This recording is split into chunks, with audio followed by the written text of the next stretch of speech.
relação Seedorf e Botafogo nunca mais foi de afeto. A relação que começou muito amorosa se tornou fria por parte do holandês com o alvinegro. E o Globo Esporte tratou de listar os motivos para isso. Seedorf chegou ao Botafogo na virada do semestre de 2012 e deixou o clube entre as temporadas 13 e 14, não cumprindo o seu contrato para jogar a Copa Libertadores e saindo antes para ser técnico do Milan.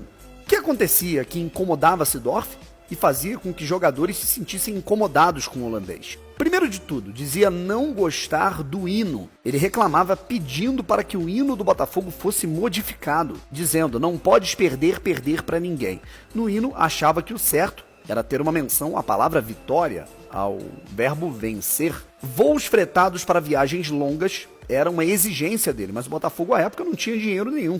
Diria que inclusive nenhum time do Brasil, naquele momento de colapso financeiro, fretava voo. Queria que os roupeiros entregassem as camisas no cabide e não as dobrassem, porque acreditava que o uniforme do time amassado atrapalhava o atleta. Inclusive tem até relatos do Seedorf sendo grosseiro com funcionários e dizendo que ele não queria a camisa dele dobrada. Não queria a presença de diretores no vestiário nos dias de jogos, acreditava que deveria ser um ambiente 100% dos jogadores. Não queria que jogadores comessem feijão antes dos jogos porque eles ficariam pesados. Queria substituir linguiça de porco pela de boi na alimentação. Aconselhava jogadores a não irem de chinelo para os treinos. Aconselhava não. Ele basicamente dizia que aquilo era inaceitável, que os jogadores não podiam chegar de chinelo nos treinamentos, ignorando o fato de que a gente está no Rio de Janeiro, que é uma cidade de praia.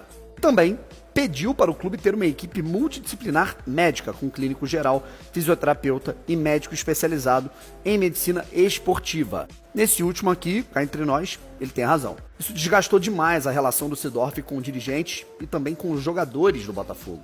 Acabou que isso fez com que ele decidisse aceitar a proposta do Milan, não cumprir o contrato dele com o Botafogo. Posteriormente, o clube foi eliminado na fase de grupos da Libertadores em 2014.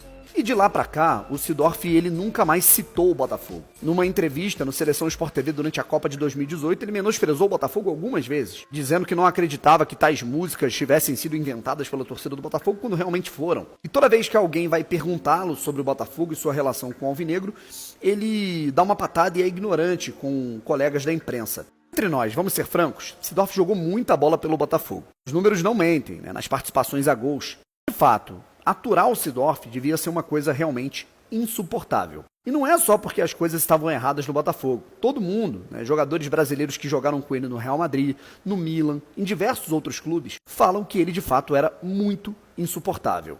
Por exemplo, algumas coisas aqui eu acho que ele está certo sobre viagens longas, a respeito de nutrição, sobre a questão dos jogadores terem um acompanhamento médico melhor. Tudo isso era para melhorar a equipe, mas tinha alguns preciosismos. Não pode comer feijão, tá proibido comer feijão, dizer que não pode ir de chinelo, falar de tal maneira com o funcionário porque a camisa dele tá dobrada. Embora isso demonstrasse uma certa gana, de um cara que não estava acomodado no fim da carreira, ele também passava do ponto, como numa vez em que ele colocou o dedo na cara de jogadores da base do Botafogo, se eu não me engano naquele momento era o Gilberto, que hoje está no Bahia, pleitear um melhor desempenho, mas ele só fazia isso com molecada.